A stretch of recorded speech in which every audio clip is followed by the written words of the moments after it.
आज से ठीक 41 साल पहले 18 जून 1980 की तारीख चोपला रोड बागपत, जो तब मेरठ ज़िला का हिस्सा था, रेलवे क्रॉसिंग से पहले सिंडिकेट बैंक की एक ब्रांच थी।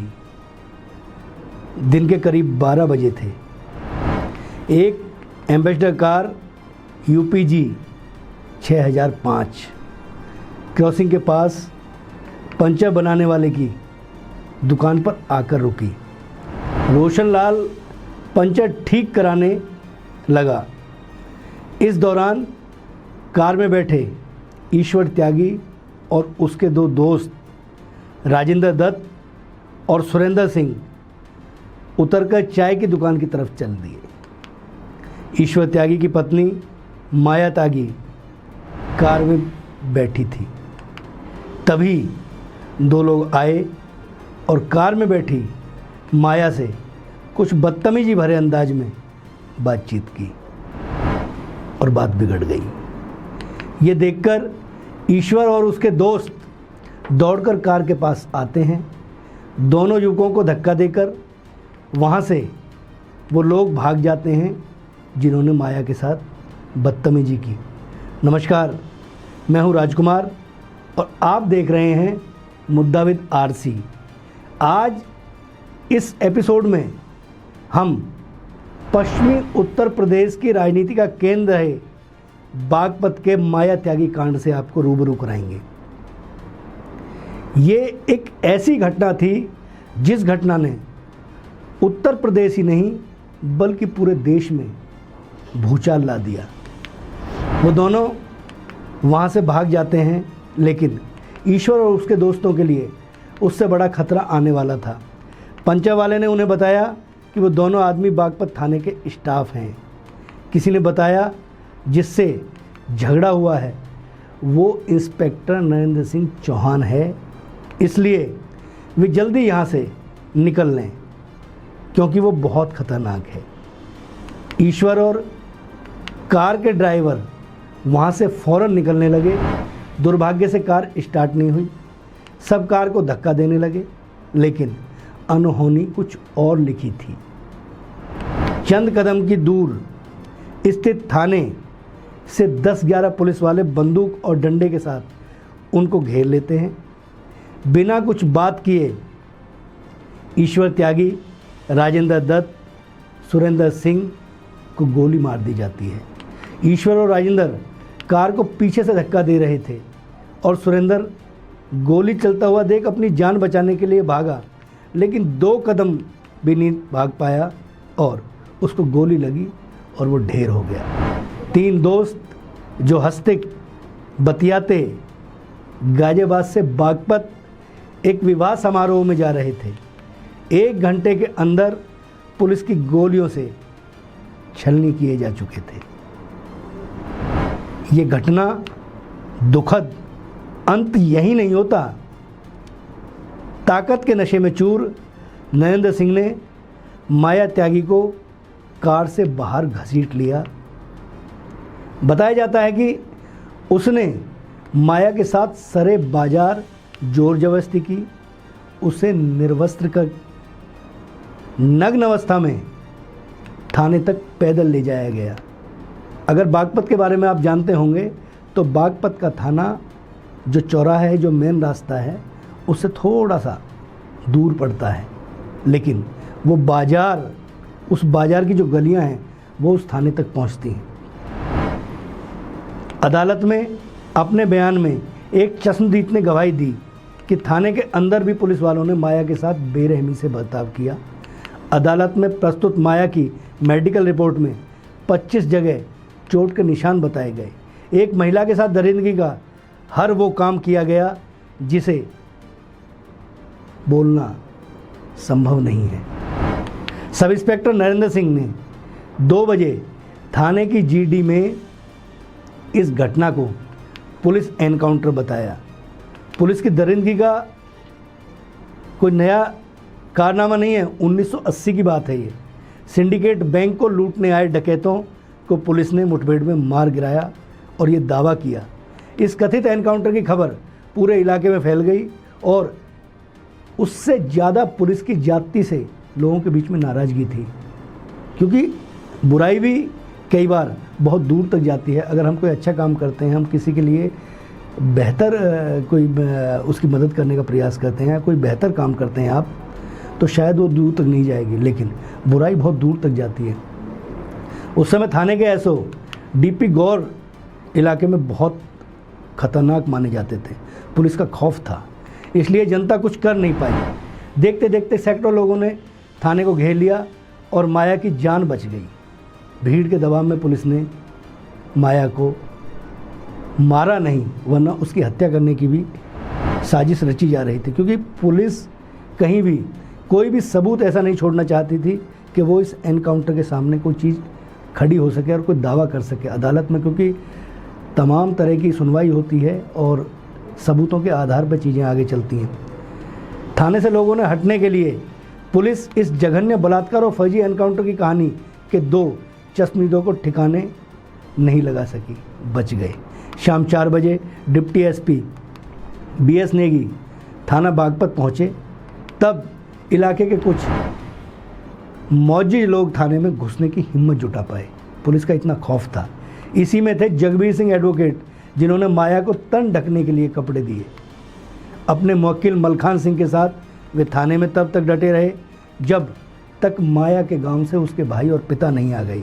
मलखान सिंह माया के साथ सकल पट्टी के रहने वाले थे और उन्होंने ही जगबीर सिंह से गांव में सूचना भिजवाई थी, जिसके बाद 5 बजे माया त्यागी के पिता थाने पहुंचे और उन्होंने अपनी बेटी को देखा उस हालात में। इस घटना ने तब पूरे देश को हिला दिया था। बागपत चौधरी चरण सिंह की ज़मीन था, आज भी है, उनका असर है वहाँ पे। हालांकि आज भारतीय जनता पार्टी के सांसद हैं वहाँ पे। चौधरी चरण सिंह के बेटे हार चुके हैं, चौधरी चरण सिंह के पौत्र अब उनकी राजनीतिक विरासत को आगे बढ़ा रहे हैं। चौधरी चरण सिंह देश के पूर्व उप प्रधानमंत्री रहे, पूर्व गृह मंत्री रहे और उस ताकतवर जाट नेता ने, जाट तो कहना शायद उनके लिए बहुत उनके अपमान के बराबर हो जाएगा, लेकिन वो पिछड़ों के नेता थे, वो गरीब। वो कहते थे कि खेत और खलिहानों से देश के विकास का रास्ता निकलता है। क्योंकि उनके इलाके का मामला था, इसलिए देश का पहला पिछड़ा नेता माना जाता था वो चौधरी चरण सिंह, जिन्होंने उस समय सर्वशक्तिमान इंदिरा गांधी का एक जलवा था। और इंदिरा गांधी एक देश की ऐसी प्रधानमंत्री रही हैं कि जिन्होंने बांग्लादेश को पाकिस्तान से अलग किया और बहुत सारी ऐसी उपलब्धियां देश के नाम की। लेकिन एक काला टीका भी उनके नाम पर हमेशा लगा रहेगा। जब तक देश रहेगा, जब तक संविधान रहेगा। उन्होंने संविधान से ऊपर जाकर अपने आप को इमरजेंसी लगाई, तमाम नेताओं को जेल में डाला। बागपत जो गन्ने की बेल्ट माना जाता है और चौधरी चरण सिंह की ज़मीन के तौर पर उसको माना जाता है, राजनीतिक ज़मीन उनकी वहीं पर है। और उन्होंने पूरे पश्चिमी उत्तर प्रदेश में जिस तरीके से किसानों की बात कही, वो एक बड़े नेता के तौर पर माने जाते थे पूरे देश में। उनकी राजनीतिक ज़मीन पर यदि माया त्यागी जैसा कांड हो जाए तो सोचिए कि उस नेता पर क्या गुजरी होगी उस समय। हालांकि जब उन तक सूचना पहुंची, बागपत को चौधरी चरण सिंह की ज़मीन के तौर पर माना जाता है, उप प्रधानमंत्री और पूर्व गृह मंत्री और उस ताकतवर जाट नेता की जो देश का पिछड़ा का नेता माना जाता था, वो चौधरी चरण सिंह, जिसने सर्वशक्तिमान इंदिरा गांधी को जेल भिजवा दिया था। इसलिए 10 दिन पहले ही उत्तर प्रदेश के मुख्यमंत्री बने विश्वनाथ प्रताप सिंह को समझ में नहीं आ रहा था कि वो क्या करें।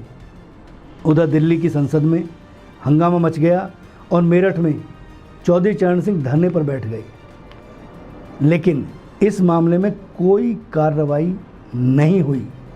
सुप्रीम कोर्ट की महिला वकीलों ने मोर्चा खोल दिया। 4 जुलाई को बागपत थाने के एसओ छुट्टी पर चले गए। प्रदेश की वीपी सिंह सरकार एक थानेदार पर कार्रवाई क्यों नहीं कर रही थी, इसका जवाब उसी राजनीतिक निरंकुशता में छिपा है जिसमें सत्ता ताकत का पर्याय होती है, सेवा का नहीं। मेरठ में चौधरी चरण सिंह ने धरने पर बैठने के बाद उस समय का आरोप है, उस समय के आरोप लगते हैं कि माया त्यागी कांड जो हुआ था उसने पूरे देश की राजनीति को हिला दिया था, लेकिन उसके बावजूद भी कार्रवाई क्यों नहीं हो रही थी? क्योंकि एक दरोगा 3 लोगों को मौत के घाट उतार देता है और उस पर कार्रवाई नहीं होती। कार्रवाई ना होने की वजह जो ये दस्तावेजों में बताया जाता है, हम लोग जो ये जानकारी आपको दे रहे हैं वो जानकारी कहीं ना कहीं उन दस्तावेजों से है जो इसमें नियमित इस पर कार्रवाई हुई और इसमें तमाम तरह के जो आरोप है कि उस समय के एसओडीपी गौर कांग्रेस नेता राजेश पायलट के खास आदमी माने जाते थे, इसलिए मुख्यमंत्री उन पर कार्रवाई नहीं कर सके। संजय गांधी के खास दोस्त राजेश पायलट उस समय संजय ब्रिगेड के सिपहसालार होते थे। गाजियाबाद उस समय गौतम बुद्ध नगर, जहाँ हम लोग नोएडा में खड़े हैं, वहीं पर वैदपुरा गांव है, वहीं उनका जन्म हुआ और वहीं के रहने वाले थे चौधरी राजेश पायलट साहब। लेकिन ये उस समय गाजियाबाद ज़िले का हिस्सा हुआ करता था। उत्तर प्रदेश में ज़्यादा रुचि रखते थे क्योंकि अपना होम टाउन जहाँ भी होता है वहाँ निश्चित तौर पर कोई भी व्यक्ति पॉलिटिक्स में अपना दबदबा रखना चाहेगा। राजेश पायलट ने भी रखा और राजेश पायलट बागपत उनकी पसंदीदा लोकसभा सीट थी। दिल्ली के आसपास इलाके में चौधरी चरण सिंह की घेराबंदी के लिए संजय गांधी ने, क्योंकि संजय गांधी दिल्ली के आसपास एक ऐसा औरा बनाना चाहते थे, नोएडा भी उन्होंने ही बसाया, उनके कहीं ना कहीं सपने थे और वो एक ऐसा एरिया यहाँ बना देना चाहते थे कि कांग्रेस का यहाँ पे पूरा दबदबा रहे। इसलिए चौधरी चरण सिंह उस समय बिल्कुल देश के बहुत बड़े नेता थे। उनकी घेराबंदी के लिए संजय गांधी ने पायलट को चढ़ा रखा था। संजय ब्रिगेड ने पूरे यूपी में चुनाव की तैयारी कर ली थी और पश्चिमी यूपी की कमान राजेश पायलट को दे दी गई थी। जनवरी 1980 के मध्यावधि चुनाव में बड़े नेता चौधरी साहब के खिलाफ पायलट बागपत से खुद चुनाव लड़कर बड़ा नेता बनना चाहते थे, लेकिन इंदिरा गांधी, क्योंकि इंदिरा गांधी दूर की कौड़ी खेलती थी और उन्हें वो समझती थी चीज़ों को, इसलिए इंदिरा गांधी ने राजेश पायलट को राजस्थान के दौसा शिफ्ट कर दिया, बागपत से उन्हें हटा दिया, क्योंकि उन्हें इस बात का आभास हो गया था कि जिस तरीके की ये घटना हुई है उस तरीके की घटना के बाद उनकी किरकिरी होनी लाजमी है। इस घटना से जुड़ी एक और जानकारी ये भी है कि ईश्वर त्यागी का भाई विनोद त्यागी यूपी पुलिस में कांस्टेबल था। मुजफ्फरनगर में उसकी पोस्टिंग थी। भाई के दाह संस्कार के लिए वो 3 दिन की छुट्टी पर गाजियाबाद आया, तब उसके विभाग ने उसे केस वापस लेने का दबाव बनाया। भाई की हत्या और भाभी से हुई बर्बरता की जानकारी मिलने के बाद उसने ऐसा करने से साफ इनकार कर दिया और छुट्टी बढ़ाने का आवेदन कर दिया। आवेदन स्वीकार नहीं हुआ। आखिरकार उसे बर्खास्त करने के लिए कहा गया, लेकिन उस समय मुजफ्फरनगर के तत्कालीन एसपी, कुछ पुलिस वाले ऐसे होते हैं कि वो राजनीतिक दबाव में कभी नहीं आते, वो कभी भी पॉलिटिकल दबाव में नहीं आते, वो हमेशा वो करते हैं जो उनकी वर्दी और उनकी शपथ जब वो लेते हैं उसको करते हैं।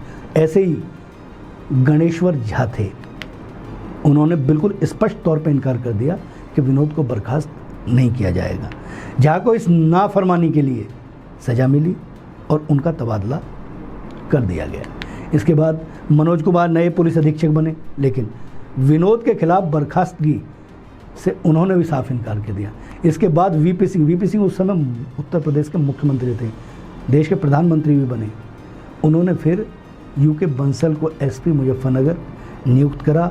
17 सितंबर 1980 को बंसल ने विनोद त्यागी की अस्थायी सेवा दिखाते हुए उसे बर्खास्त कर दिया।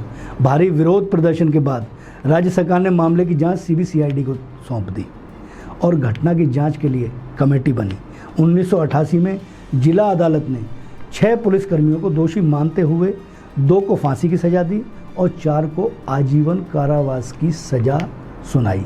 इससे पहले माया त्यागी कांड के मुख्य आरोपित इंस्पेक्टर नरेंद्र सिंह की हत्या हो चुकी थी। विनोद त्यागी को नरेंद्र सिंह की हत्या का आरोपी माना गया, उसे गिरफ्तार कर लिया गया। 2009 में उस पर लगे सभी आरोप खारिज हो जाते हैं। 2014 में 34 साल बाद हाई कोर्ट उसकी बहाली का आदेश सुनाता है। क्या ये सब निरंकुश सत्ता और बनाए गए राजनीतिक दबाव के बगैर मुमकिन था। अपने फैसले में अतिरिक्त सत्र न्यायाधीश बीडी दुबे ने लिखा है, ये मुझे पुलिस राज के आदिम दिनों को याद दिलाता है, जहां लोग निरंकुश की दया पर थे। समाज के अस्तित्व के लिए ऐसी बुराइयों को खत्म करना जरूरी है। ये माया त्यागी कांड था। स्वाभाविक तौर पर अगर सत्ता निरंकुश हो जाएगी, अधिकारी बेलगाम हो जाएंगे, तो जनता को कैसे न्याय मिलेगा? ये सवाल आपके लिए। आज के इस एपिसोड में इतना ही। मेरी टीम को दीजिए इजाज़त। नमस्कार।